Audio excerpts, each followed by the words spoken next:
XRP fait de nouveaux plans pour élargir son marché européen. Bonjour, ici CryptoAli, j'espère que vous allez bien.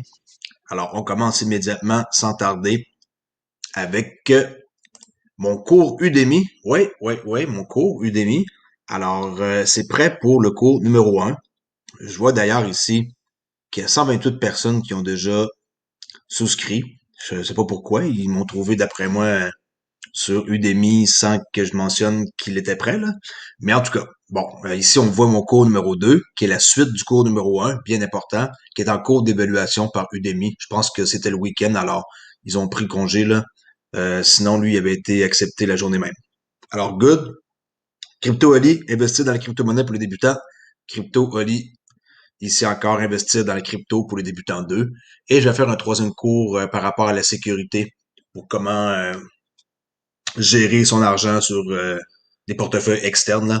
Ça n'a pas été expliqué dans les cours qui sont ici. Et je vais faire un cours spécifique bientôt là, sur Udemy aussi. Alors, on commence immédiatement, sans tarder, avec le prix du XRP. Faire un refresh ici pour voir le vrai prix, qui est à 27 cents 80, en baisse de 2,4 depuis 24 heures. Les marchés toujours à 1 trilliard de dollars. Fiat Leak, rien de spécial, très tranquille. OK, c'est stable là, à 27-28 cents. Alors, on commence ici avec Ripple qui envisage d'élargir le marché européen avec de nouvelles recrues.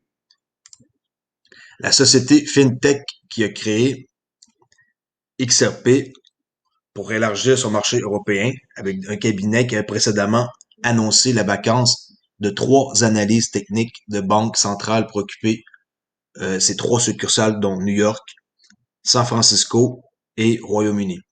Oui, ça c'est 3 jobs qu'il y avait ici là, pour occuper dans des banques centrales comme ça. Il faut que tu sois analyste technique. Alors, depuis la réclamation, la société a montré des plans de règlement avec les dirigeants de la SEC, ce qui s'est avéré avorté, selon l'article ici sur Token L. Néanmoins, la société envisage toujours de proposer ses services dans le monde entier, malgré sa réputation actuelle. Pensez pas que parce qu'ils sont ils ont des allégations contre la SEC, là, en quoi que c'est une sécurité, qu'ils vont pas s'expansionner ailleurs, OK? Ça serait vraiment faux de penser comme ça. La société envisage toujours de proposer ses services dans le monde entier. Alors, soyez pas inquiets, la crypto-monnaie qui est principalement utilisée pour les paiements transfrontaliers sera bientôt étendue à d'autres parties de l'Europe pour obtenir des moyens de paiement sûrs et efficaces. La société expliquait à travers le poste vacant, qu'elle avait besoin d'un candidat pour occuper un siège de directeur général soupçonné d'être dans une succursale quelque part en Europe. Londres, c'est ce moment-là, étant la seule succursale européenne du pays, suffirait à se mondialiser. Ok oui. Le nouvel employé travaillerait dans l'entreprise londonienne et donnerait des rapports à un cadre supérieur qui est le directeur général de Ripple. L'embauche travaillerait également avec le gouvernement et d'autres gestionnaires de Ripple et serait un représentant de la FinTech. De plus, seulement 15 années, wow, ok, 15 années d'expérience que ça demande, quand même, hein, c'est pas rien, là. Ils veulent du bon monde, hein, avec beaucoup d'expérience, là. 15 années, c'est pas mal. Qu'est-ce qu'ils recherchent dans le domaine financier? Si vous avez ça, vous pouvez postuler. Alors, depuis, les candidats doivent avoir une connaissance incroyable des paiements transfrontaliers. Malgré les problèmes qu'on connaît qu'ils ont aux États-Unis, la société s'efforce toujours de créer de nouvelles collaborations à l'extérieur du pays pour atteindre une perspective mondiale. Ça, c'est écrit par Léa Houghton, okay, du Luxembourg, là, pour Token L. On a beaucoup de nouvelles aujourd'hui, alors attachez-vous bien, il y a du solide. Alors, Bitrue, juste pour ceux qui ne le savent pas, à partir du 22 janvier, ce qui est très bientôt, dans 5 jours, vous allez devoir regarder pour votre adresse si vous avez des XRP parce qu'ils vont faire un update. Alors, si vous avez besoin d'envoyer des XRP chez Bitrue, ben, envoyez pas vos XRP à l'adresse que vous avez actuelle. Tu sais, une adresse préenregistrée que vous auriez, par exemple, ailleurs, là. Alors, mettez à jour la nouvelle adresse que vous allez avoir chez Bitrue, très important, sinon vos XRP vont disparaître.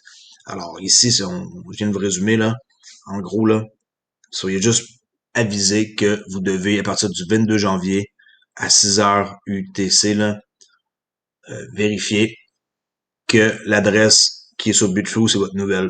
Envoyez pas d'XRP à votre ancienne adresse. Ça ne fonctionnera plus. OK? Ils font une mise à jour. Inquiétez-vous pas, Bitrue, il supporte XRP, puis il n'y a aucun problème. Kraken, je crois que j'en ai glissé un mot. Ils vont arrêter le trading XRP pour les résidents américains. OK? Partez pas en peur. Les clients américains, les clients en dehors des États-Unis ne seront pas affectés, comme moi, par exemple. OK? Un rapport ici révèle aussi sur The Daily Hold que Ripple se défendrait avec XRP contre la SEC. On va voir ici qu'est-ce que ça veut dire. Là. Désolé, c'est très mal traduit.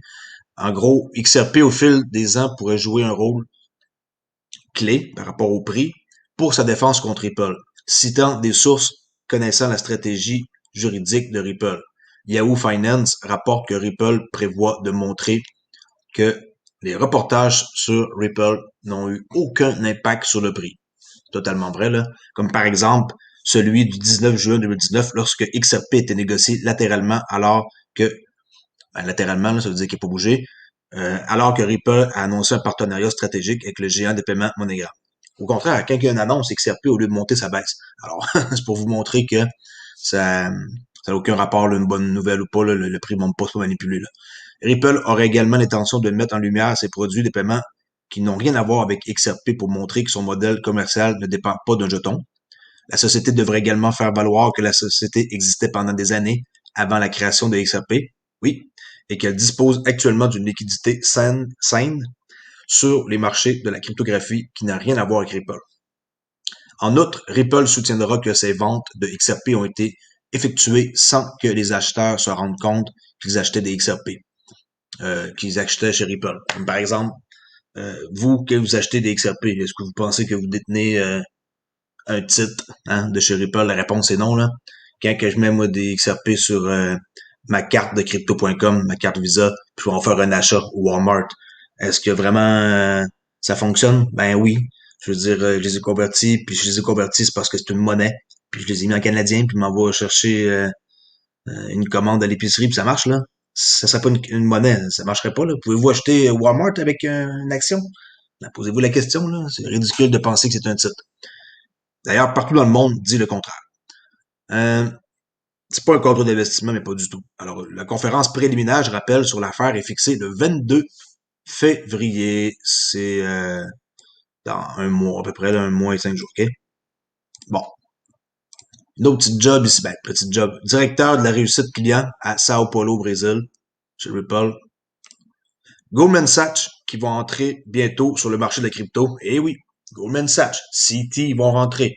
Après ça, qui d'autre qui me vient en tête que j'ai lu? En tout cas, Goldman Sachs, on s'entend que la Banque centrale américaine, Goldman Sachs, c'est quelque chose de gros, hein? Puis c'est qui est relié à ça? Jay Clayton. Alors, c'est très, très, très louche, cette histoire-là, qui démissionne. Lui, il est relié à ça, là. Euh, sa femme, surtout, là. OK, bon. Allez voir, peut-être que je ferai une histoire par rapport à ça, là, ça dépend. La centrale bancaire américaine Goldman Sachs a publié une demande d'information pour explorer la conservation des actifs numériques. Ils veulent que les gens investissent chez eux puis que leurs actifs soient en sécurité. Alors, ils embarquent dans la game. Ça veut dire gros.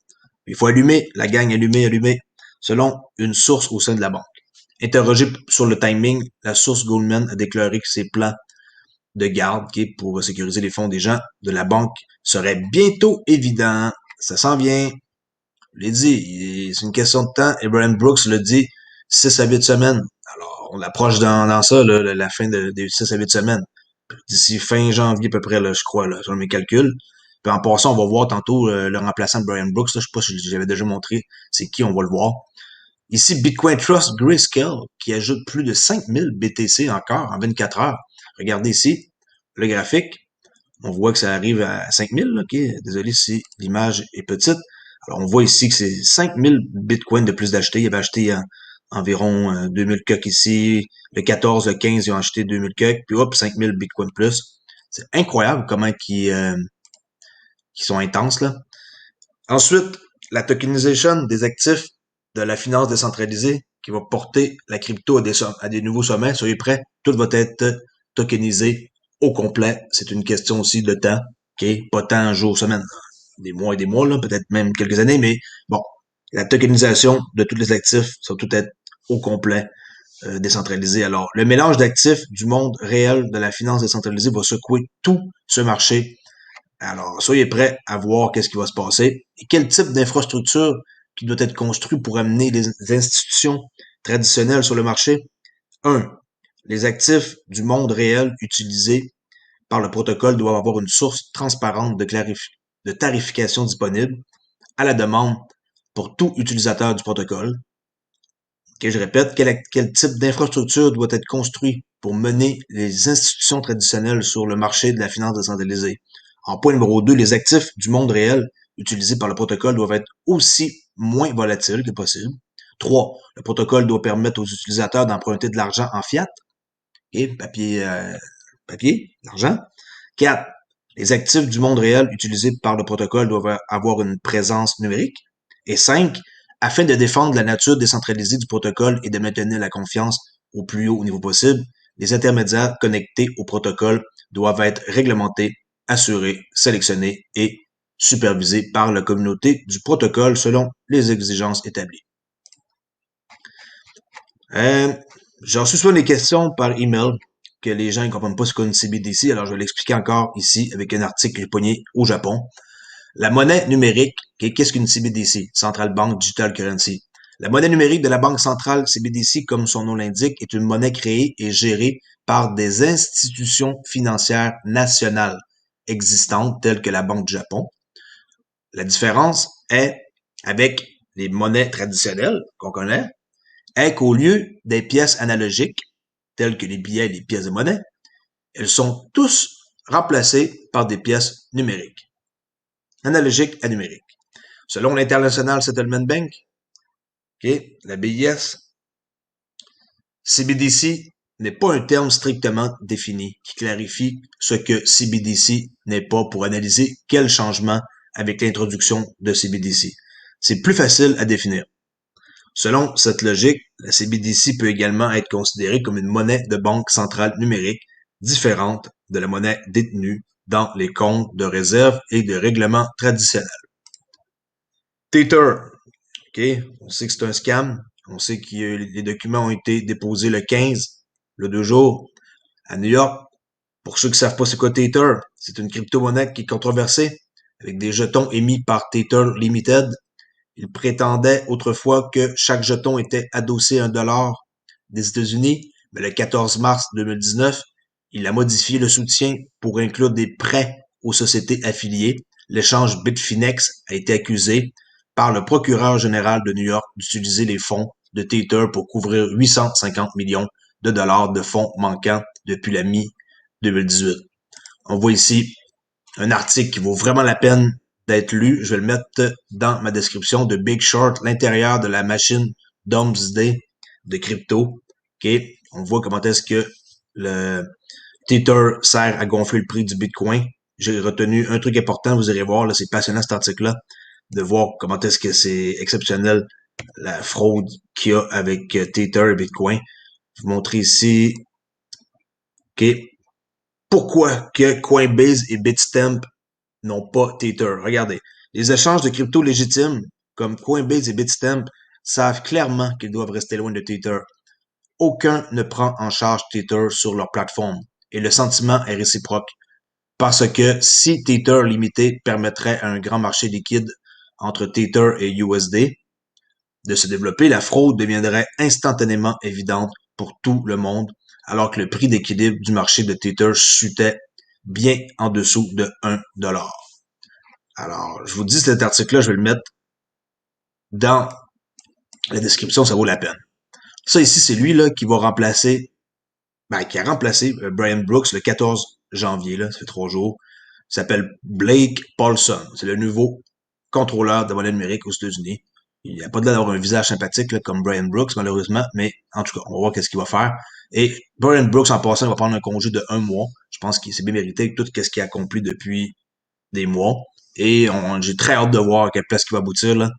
Moi, j'aimerais bien qu'il aboutisse chez Ripple, là. Ils finissent tous par aboutir là, là. Alors, j'ai hâte de voir. Ici, encore, on voyait, là, un schéma, là. Comment ils pompent l'argent Tether pour le Bitcoin, là. Prenez ça en screenshot. OK? 5, 4, 3, 2, 1, je laisse un peu le temps. Puis après ça, analyser un peu ça, là. C'est drôle de voir comment est-ce que c'est drôlement manipulé, là, à ce point-là. OK? Coinbase, qui sont en train de tout restructurer leur serveur suite à une panne qu'ils ont eue. Okay? Alors, Coinbase apporte des modifications à son serveur d'application après qu'une panne la semaine dernière a eu lieu, a eu un impact sur la fonctionnalité de son site web d'application mobile aussi.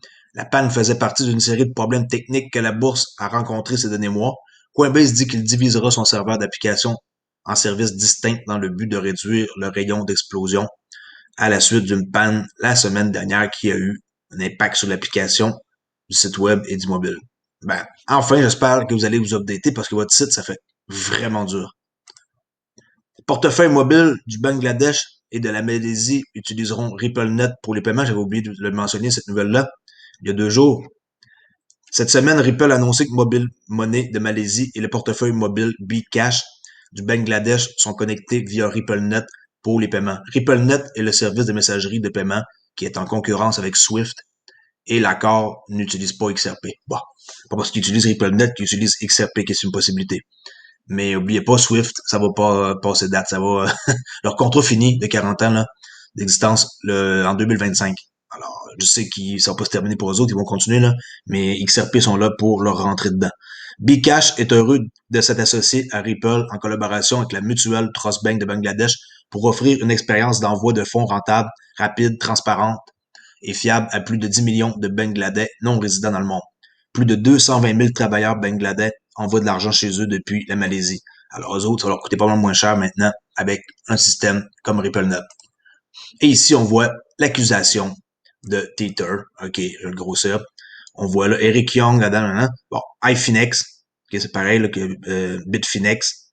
C'est ça l'accusation. Tether Holding.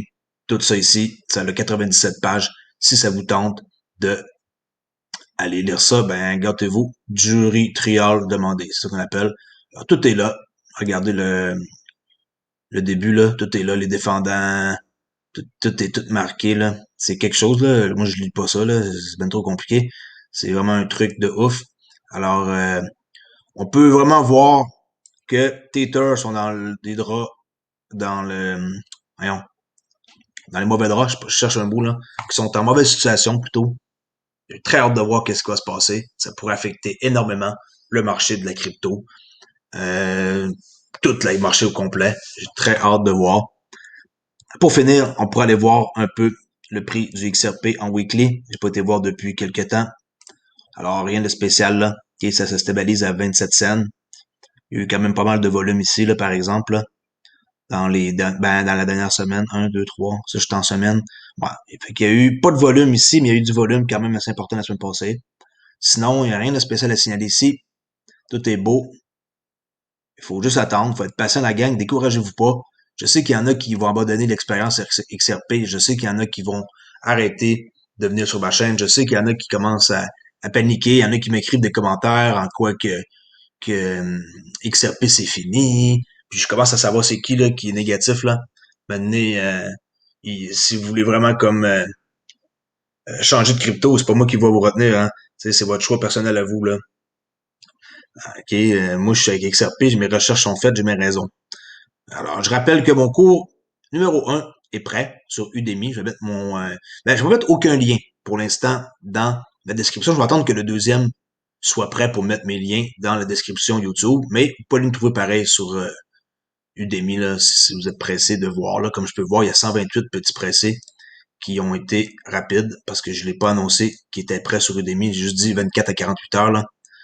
Puis apparemment, il y a du monde qui m'ont trouvé pareil facilement. Alors, pour aujourd'hui, c'est ça. Je voulais pas faire une vidéo hyper longue, comme d'habitude. Toujours pas régler mon problème de crayon ici, là. J'ai aucune idée pourquoi que ça colore pas bien.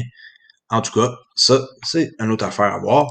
Moi, je discuterai plus longtemps que ça, mais je vais pas faire des vidéos trop longues pour que les gens, après ça, aient C'est juste qu'ils aient le temps aussi d'aller voir d'autres YouTubers ou d'autres personnes qui leur sont chères. Alors, je vous rappelle que je m'appelle Crypto Ali. Venez me voir sur Twitter. Mon handle sur Twitter, c'est pas compliqué. Olivier underscore XRP. Olivier underscore XRP. Et si vous voulez lire un bon article de JC Hein, un avocat qui est pas par rapport à Ripple, allez voir l'article sur Koi qui le fait. C'est incroyable. Il donne son opinion, ok? Le gars, c'est gratuit, là. On paye pas pour Koi ici, là. Allez voir qu'est-ce qu'il pense de qu'est-ce qui pourrait se passer avec l'événement de la plaidoirie là, de la SEC contre Ripple. Je vais mettre aussi le lien ici dans la description. Merci et je vous dis à demain pour une autre vidéo. Et peut-être que je vais me reprendre la semaine prochaine là, pour un live. J'ai pas eu le temps aujourd'hui, ça n'a pas donné. Merci, au revoir.